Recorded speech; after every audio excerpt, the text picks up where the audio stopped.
Now, of course, legal complexity and differentiation, they both serve as substitutes and complements when competing for business.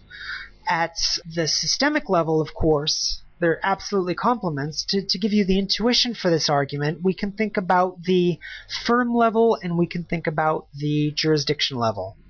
So looking first at figure 39, we show the relationship across the advisory transactions we looked at between advisors with resort to relatively complex financial law and with resort to high or low amounts of differentiation.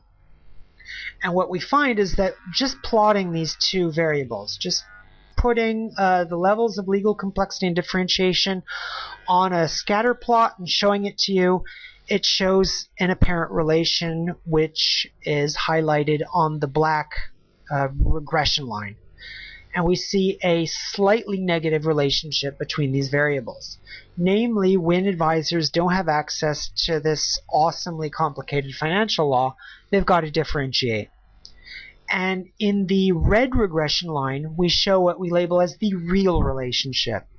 And what we've done is we've done all of our econometric and regression analysis in order to remove the effects of other variables, and we show only that pure or isolated relationship between differentiation and the complexity of financial law. And at the firm level, we see that clearly these two factors are substitutes.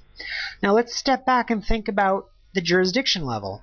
Well, we know that the US might be more competitive than Indonesia because the US simply heaps much more of these two variables on when going out and looking for advisory business than their Indonesian colleagues might.